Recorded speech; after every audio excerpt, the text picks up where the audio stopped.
قاضی فائز عیسیٰ جیسی حرکتیں کر رہے ہیں مجھے وہ ذہنی طور پر تندرست نہیں لگتا۔ اور آبویسلی یہ تمام تو چیزیں آپ دیکھ لیں حالیہ دنوں میں جو سامنے آئی ہیں، چیف جسٹس قاضی فائز عیسیٰ صاحب اپنی ایکسٹینشن کی خاطر کیا کچھ وہ کر رہے ہیں، ترامیم جو کہ امینڈمنٹس، کانسٹیٹیوشنل امینڈمنٹس کی بات کی جا رہی ہے، ہر حال میں وہ منظور کروانی ہے۔ یہ شاید ٹاسک ہے چیف جسٹس قاضی فائز عیسیٰ کے پاس، اور اس کے لیے 2/3 میجورٹی حکومتی اتحاد کو دلوانا ہے۔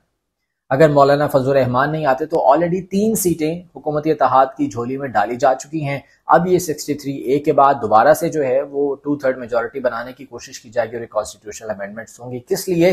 کیونکہ چیف جسٹس قاضی فائز عیسیٰ اور یہ حکومت یہ اس موجودہ جو ایک نااہل سسٹم ہے اس کو کنٹینیو رکھنا چاہ رہے ہیں۔ عمران خان صاحب جناب اپنی اس گفتگو میں کہتے ہیں کہ چیف الیکشن کمشنر کو پتا ہے کہ جس دن الیکشن کا فراڈ کھلا اس پر آرٹیکل 6 لگے گا۔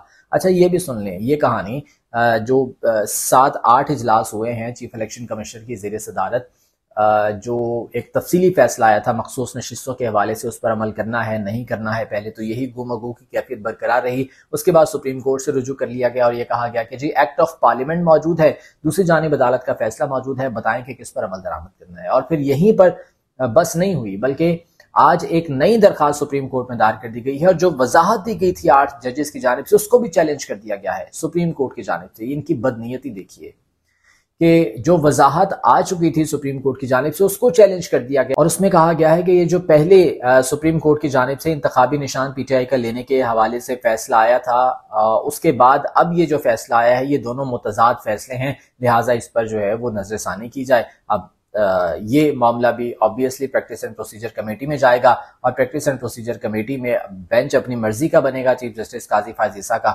اور وہاں پر یہ درخواست سماعت کے لیے مقرر کی جائے گی۔ تو یہ تمام تر صورتحال ہے جی۔ پاکستان تحریک انصاف کی جانب سے احتجاج کیا جانا تھا آج عدلیہ سے اظہار یکجہتی کے لیے، انفارچونیٹلی کوئی بڑا شو نہیں دیکھ پائے ہیں۔ چند ایک وکلا تھے جو کہ چند درجن وکلا تھے جو کہ سپریم کورٹ کے باہر موجود تھے، اور انہوں نے وہاں پر احتجاج کیا، جس میں سلمان اکرم راجہ تھے، نعیم حیدر پنجوتا تھے، کچھ اور پاکستان تحریک انصاف سے جو تعلق رکھتے ہیں وکلا وہ تھے۔ لیکن اتنی کم تعداد میں وہاں پر وکلا کا آنا یہ بھی ایک بہت بڑا سوالیہ نشان ہے۔ کیا پاکستان تحریک انصاف کے اندر مخالفتیں موجود ہیں؟ کیا پاکستان تحریک انصاف کے اندر ڈفرینس آف اوپینین موجود ہے جس کی وجہ سے یہ بڑا شو نہیں کر پا رہے؟ آج یہ جو احتجاج تھا، ہونا تو یہ چاہیے تھا کہ بہت بڑی تعداد میں یہاں پر وکلا آتے، انصاف لائرز فورم سے تعلق رکھنے والے وکلا یہاں پر آتے، اس احتجاج میں شامل ہوتے، اپنا احتجاج ریکارڈ کرواتے، لیکن ایسا نہیں ہو سکا۔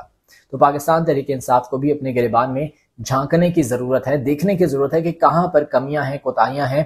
آپ دیکھ لیں کہ جب میاں نواز شریف جیل میں تھے تو کیسے میڈیا پر آ کر مسلم لیگ نون کے جو رہنما تھے، جو لوگ تھے، میڈیا ٹاکس ہو رہی ہیں اور سب کچھ ہو رہا ہے، اور ویسے تو میاں نواز شریف زیادہ دیر جیل میں رہتے بھی نہیں تھے، طبیعت ان کی خراب ہو جاتی تھی، انہیں اسپتال منتقل کر دیا جاتا تھا، کہا جاتا تھا کہ جی پتہ نہیں کیا ہو گیا ہے میاں نواز شریف کو، بس وہ آخری سانسوں میں ہیں، انہیں جو ہے وہ باہر بھیجنا ہے، اور اس کے لیے تمام تر اقدامات بھی کیے جا رہے تھے۔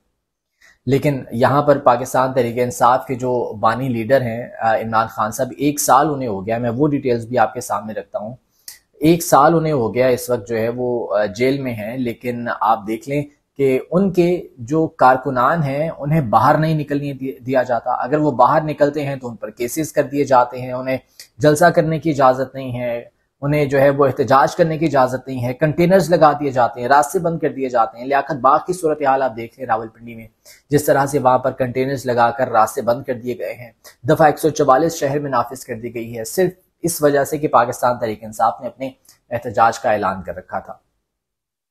عمران خان صاحب کے جناب 365 دن جو ہے وہ جیل میں پورے ہو گئے ہیں، اور بہت اہم تفصیلات اس حوالے سے سامنے آئی ہیں۔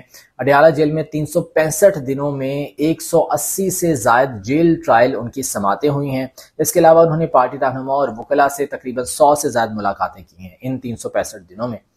عمران خان نے جناب ان 365 دنوں میں 1000 گھنٹے سماعتوں کے دوران عدالت میں گزارے، اسی طرح 1 سال میں 90 دن قید تنہائی میں گزارے ہیں، جبکہ انہیں 365 دنوں میں کبھی کوئی بیماری ان کی سامنے نہیں آئی، صرف ایک دفعہ وہ دانت میں درد کی شکایت انہوں نے کی تھی، ادروائز وہ بیمار نہیں ہوئے۔ اور دوسری جانب جو میاں نواز شریف کو آپ دیکھ لیں کہ ہر ہفتے پتہ چلتا تھا کہ پلیٹلیٹس کبھی اوپر جا رہے ہیں، کبھی نیچے جا رہے ہیں، کبھی کچھ ہو گیا، کبھی کچھ ہو گیا۔ شہباز شریف تھے، ان کی کمر کا درد ہی ختم نہیں ہوتا تھا، وہ بھی جناب ہسپتال میں۔ تو یہاں پر عمران خان صاحب 365 دنوں میں ایک دن بھی بیمار نہیں ہوئے، آپ یہ دیکھیں ذرا۔ پھر جناب اس دوران انہوں نے 180 سے زائد مرتبہ میڈیا سے گفتگو کی، جبکہ ایک سال کے دوران عمران خان کو 3 مرتبہ ای کورٹس میں پیش کیا گیا۔ 3 مقدمات میں انہیں سزائیں سنائی گئی تھیں۔ 365 دنوں میں انہوں نے ایک مرتبہ بھی بشرا بی بی سے تنہائی میں ملاقات نہیں کی، کیونکہ اس کی انہیں اجازت ہی نہیں تھی۔